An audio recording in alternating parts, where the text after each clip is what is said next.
Ya. Jadi Nabi Musa tiba naik mufom cucu Allah Ta'ala. Mufum? Mufom Nabi Musa tiba naik mufom cucu Allah Ta'ala. Sebab Allah Ta'ala. Ya. Yang inti ditanyakan, Allah Ta'ala berkalam dengan Nabi Musa. Sedangkan adalah kalam Allah beda dengan kalam makhluk. Kalam Allah tidak berhuruf, tidak berbentuk, tidak bersuara. Kalam makhluk berbentuk, berhuruf, bersuara. Lantas bagaimana kalamnya Nabiullah Musa dengan Allah Ta'ala? Bagaimana ini adalah ilham dalam hati. Ya, jadi gimana apakah wahai Musa, kumpulkan umat. Pula ganyan, hana melagin ka makhluk. Bisa berhuruf, bisa bersuara. Ya, bisa bersuara, bisa kita tulis. Makhluk itu.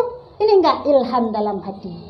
Ya, jadi pemahaman ini masing-masing. Yang inti adalah kalam Allah dan kalam makhluk itu beda.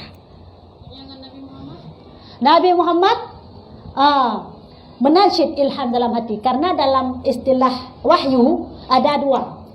Yang pertama adalah wahyu Al-Quran yang sebagaimana kita baca Bismillahirrahmanirrahim Alhamdulillahi Rabbil Alamin. Pembuka Al-Quran Minal jinnat menutup Al-Quran. Yang adalah wahyu Allah yang diturunkan melalui malaikat Jibril. Ada yang kedua wahyu Allah yang dikatakan dengan hadis qudsi, langsung kepada tanpa perantara malaikat Jibril. Nah, hadis qudsi itu wahyu Allah, tapi kan perantara. Yang Al-Quran wahyu Allah perantara malaikat Jibril. Tapi wahyu hadis qudsi langsung ilham dalam hati Rasulullah, sehingga berkata dalam mimpi. Apakah Rasulullah bermimpi? Sedangkan dalam lam yahtalib Nabi hantam melumpa malam selama malam. Nak melumpa Nabi. Salah nazam kan salah daya mufhum. Nabi yang hadis qudsi itu kena dalam Rasul melihat dalam mimpi. Yang bermakna ilham dalam hati.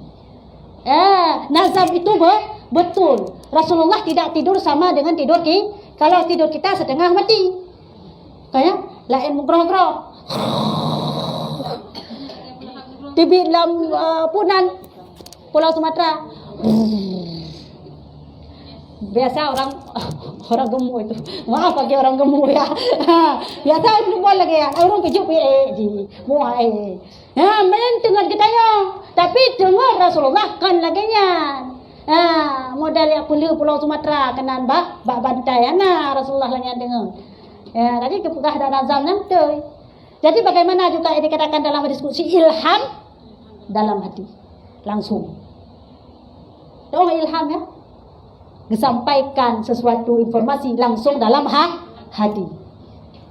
Ya, Mbak Niji ya. Perjalanan Mi'raj menjemput sholat itu. Saat Isra Mi'raj, ya. Ada perjumpaan juga ada. Iya.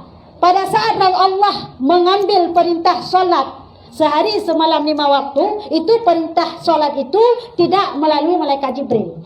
Langsung perintah itu diambil sendiri oleh Rasulullah dari Allah langsung, tidak perantara. Kenapa? Karena spesialnya solat, sehingga tidak diperantarakan. Hana perle Pak Pos langsung ya cok.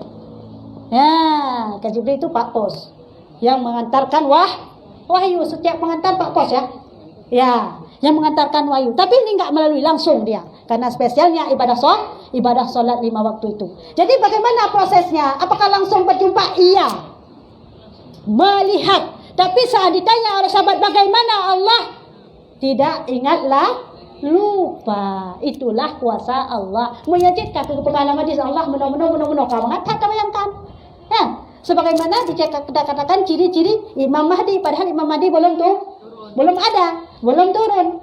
Tapi ciri-cirinya sudah ada dalam kitab ini, nanti kita bahas bagaimana ciri-cirinya. Anak elat lo, ya, sudah pasti ada, dan begitulah yang akan ada. Kenapa ada hadis? Kalau Rasulullah tidak lupa, pasti Rasulullah mengatakan Allah begini. Jadi kita bisa bayangkan ya, inilah kekuasaan Allah. Ya, makanya Allah itu laisa kamitslihi syai'un. Kita jadi penasaran. Jadi kalau ditanya nggak ada lah ceritanya perjumpaan dengan Allah itu. Ada, tapi bagaimana? Nggak tahu bagaimana. Bagaimana wujud Allah? Wujud Allah ada, tapi bagaimana wujudnya? Tidak ingatlah. Nggak ingat lagi. Bukan tidak tahu, sudah tahu tapi tidak ingat lagi. Maksudnya sudah melihat tapi tidak ingat. Sebagaimana juga kita melihat nanti Allah di surga tidak ingat. Ya, begitu dia. Ya. Ada pertanyaan lain? Ya. Panjang-panjang sembahyang sunat, sembahyang wajib. Sembahyang sunat nyut hajjah. Banyak sekali salat sunat. Antara lain sunat yang muakkad, kita bilang ya. Sunat muakkad yang pertama sekali, jangan itu dulu. Yang pertama sekali kita bilang adalah tahajud. Sangat dikuatkan. Kenapa? Karena sebelum datangnya perintah salat sehari semalam 5 waktu yang diwajibkan atas umat, yaitu salat tahajud. Ini wajib. Begitu datangnya perintah salat sehari semalam 5 waktu, maka ini jadi sunat. Sunat apa? Sunat muakkad. Begitu dituliskan dalam kitab Sabilal Muqtadi jilid 1 dan 2. Ya. Itu yang pertama, yaitu salat sunat tahajud. Yang kedua, salat duha. Ini muakkad. Ya. Setelah itu salat sunat rawatib. Salat sunat rawatib yang muakkad, yang pertama adalah ya, sebelum zuhur 2. Sesudah zuhur 2. Ya. Sesudah sebelum Isya 2. Berapa rakaat sudah? 6. Sesudah Isya 2. Berapa sudah? 4. Sebelum subuh 2. 10. Dalam satu. Dan ditulis dalam kitab ibadah 10. Itu yang muakkad, yang dikuatkan. Ya, yang semua dianjurkan. Ini sangat dianjurkan. Pakai sangatnya lagi. Pakai lagi. Ya. Itu setelah asar nggak ada, sebelum asar ada, tapi ghairu muakkad, tapi sunat juga. Ini yang muakkad dulu. Ya. Ghairu itu ketiadaan, muakkad ketiadaan dikuatkan. Maksudnya dianjurkan tapi tidak kuat. Ya. Beda dengan muakkad. Muakkad dikuatkan, sangat dianjurkan, teranjurkan. Ya, sesudah subuh haram. Sesudah asar haram, sesudah subuh haram. Sebelum subuh adalah muakkad, sangat dikuatkan. Ditulis dalam hadis, siapa saja yang sholat sunat 2 rakaat sebelum sholat subuh, maka dunia seisinya dia lebih baik daripada dunia seisinya. Ya, begitulah kelebihan sholat fajar, sholat sebelum. Ini kalau dikatakan sholat sunat sebelum subuh, jangan pernah bayangkan segala ibah. Tetapi sesudah azan sebelum kita laksanakan sholat subuh. Dikatakanlah sholat sunat sebelum subuh. Lada murungkan tidak pernah sholat sunat sebelum subuh terbayang segala ibah. Kalau sebelum azan dah ada sunat sebelum subuh. Sunat apa juga? Ya. Sunat fajar sama dengan sunat sebelum subuh. Itu satu nomor, lain nama. Sesudah azan subuh sebelum kita laksanakan sholat subuh. Nah, ya, ya, gimana? Sholat qada. Oh, mau qada subuh. Mau qada dulu baru sholat sunat boleh, atau mau sholat sunat dulu baru qada juga boleh. Pokoknya sebelum salat adaan subuh itu, salat dulu sunat. Kalau qadaan itu tidak masalah, adaannya. Ya. Jadi kalau kita ingin melakukan atau melaksanakan salat sunat subuh setelah azan, sebelum kita laksanakan salat subuh. Antara azan dan iqamah. Antara azan dan iqamah adalah waktu istajabahnya doa. Jadi kalau kita sholat di situ baik. Pandai mungkin masjid ilong jaga, lo kalian utama, kalian sembahyang di masjid tadi. Masuk. maklum malam madam misalnya. Berarti hanya le salat sunat subuh je. Ada masalah. Yang penting sebelum melaksanakan salat subuh. Misalnya subuhnya sudah karat 37. Nah, karat B. Yang salat sunat subuh le jangan langsung salat subuh karena ditakutkan nanti kalau kita salat sunat sebelum subuh keluar waktu subuh. Jadi kita lakukan salat sebelum subuh itu adalah sudah pasti kalau nanti kita lakukan salat subuh tidak akan keluar daripada waktu. Contohnya kita bangun jam-jam 6, itu boleh salat sunat fajar dulu. Itu sama ya, sama. Salat sunat fajarnya, salat sebelum subuhnya, ya sama. Lain nama lain. Ya, itu dia. Ini yang muakkad. Ini sangat dikuatkan. Jadi kalau ingin melakukan sholat, ingin tambahkan amal di bulan Ramadan, usahakan dulu yang ini dulu, yang muakkad dulu. Yang muakkad dulu, usahakan. Ya. Sebelum asar ada, tapi ghairul muakkad, setelah asar haram. Ya. Sebelum maghrib ada, tapi ghairul muakkad. Setelah maghrib ada, tapi ghairul muakkad. Ya, ini yang kuat-kuat dulu. Ya, setelah subuh haram. Sebelum subuh muakkad dikuatkan. Tarawih muakkad. Tarawih muakkad karena itu khusus 1 tahun sekali, nggak ada di bulan lain. Witir muakkad. Walaupun ada di setiap bulan, ada di setiap malam, tapi witir itu muakkad. Enggak mesti bulan Ramadan, bulan-bulan yang lain, malam-malam yang lain, witir, salat sunat witir itu muakkad. Dianjurkan sekurang-kurangnya satu rakaat.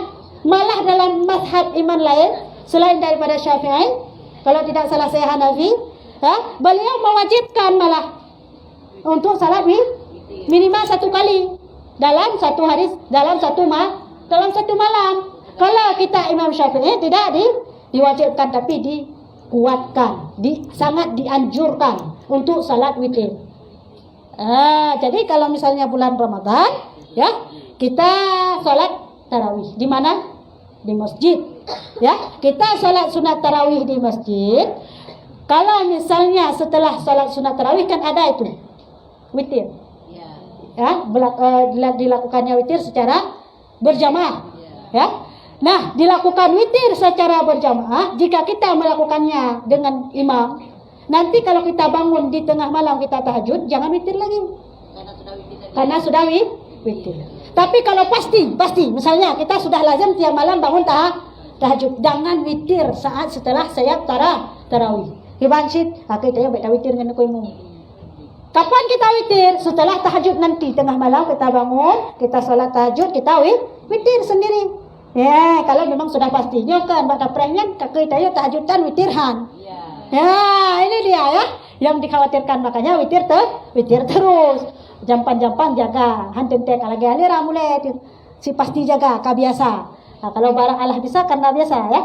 Kalau sudah biasa enggak apa-apa, kita tunggu nanti witir sekaligus atau sekalian. Ini yang muakkad.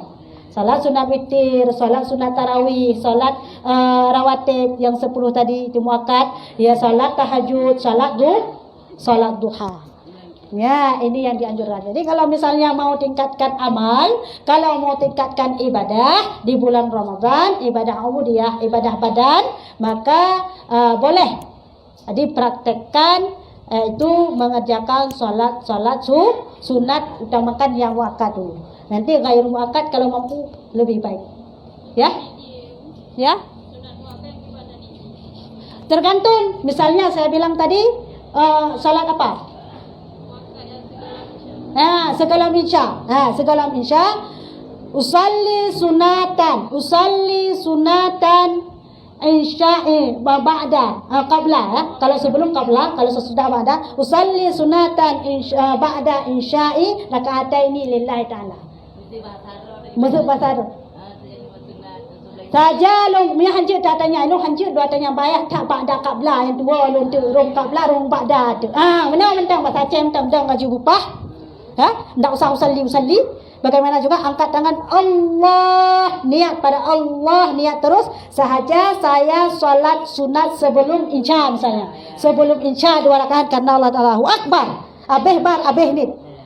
Ya, hana payah ke dia. Ba'da qabla hana tupak mai peduk pian. Hana masalah. Yang penting ni. Dah maju, dah berdiri terus menghadap kiblat, dada pas. Allah terus angkat tangan. Ya, langsung niat. Kalau mau, kalau bisa, takkan usalli, alhamdulillah lebih baik pahala sunat. Hana takkan, hana masalah. Yang penting yang tidak, yang bahaya tidak salat. Ya.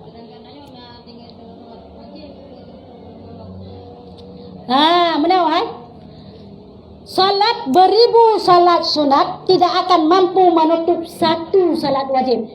Beribu rakaat salat sunat tidak akan mampu menutup satu rakaat salat wajib. Jadi baik pernah terobsesi dengan pemahaman yang mengatakan hana masalah tempeng semayang tu. Nyan haba bangai. Haba konnya. Tak ada istilah ditempel, dia pakai bahai tangin, dia tempel-tempel. Tak ada istilah tempel. Apa juga salat wajib qada. Jika ada bolong salat sunat, jangan lakukan salat wajib, jangan lakukan salat sunat. Umi tak ada salat sunat yang merakat yang belum masa kata pegah dia nyo kubu kan tali ala. Semua wajib tak kubu tak tonton yang kali wajib masa dara-dara, masa nakal-nakalnya. Ini dosa. Wajib qada dulu. Jud. Ataupun tidak ambil sunat kita qada aja. Boleh juga. Tapi berharap seperti saya bilang pertemuan yang lalu ya. Berharap ya Allah. Tuhanku dengan berkat sembahyang, maksud sembahyang segala isya. Sunat segala isya. Sampai sembahyang sunat apa? Rawatib ya. Segala isya ya. Dia akan tanya ya Allah itu kulung qada sembahyang subuh. Ya Allah aduh ya Allah lu qada sembahyang isya ya Allah ni bilung kelebihan salat sunat rawatib. Ya, mana? Yang inti kita katakan tutup dulu yang wajib. Beklet bah buku orang lampang. Ya, kejar yang sedikit, buang yang banyak, yang bermanfaat, yaitu fardu. Ya, utamakan adalah qada dan baru kalau misalnya kita sudah terqada, sudah tidak lagi bolong salat, baru lakukan sunat. Ya, Mbak. Ada pertanyaan lain? Dengar azan makruh. Karena dalam saat azan kita dilarang melakukan segala aktivitas. Apapun itu, termasuk solat, termasuk mengaji. Man masa dengar Allahu Akbar, Allahu Akbar, Allahu Akbar. Kapan dia kaibang? Kibannya nak makruh, hana makruh. Kan tak sengaja. Allahu Akbar dan Allahu Akbar di masjid. Ya, bukan sengaja. Yang makruh jika sengaja. Allahu Akbar, Allahu Akbar. Terus min Allahu Akbar itu takaran. Ya, yang makruh. Makruh itu salatnya sah tapi mengurangi pahala. Ya, kan hana pahala kurang. Tanya menyana nilai sertuh puput nilai kurang perlu. Tanya. Ya, kalau ada yang lebih ngapain? Puas yang sedikit. Ya, menambah pahala lagi nya ni ji wujud. Beba lain mentangnya. Nyokon pakon ni ji tu mai pajero long muna panda baru long Nya, nyan banyak dak let. Ya. Tapi menyebab amalan silahkan cemburu. Kalau yang ketiga ibadah long wujud tu lagi ibadah dia. Yang mana? Azan ya.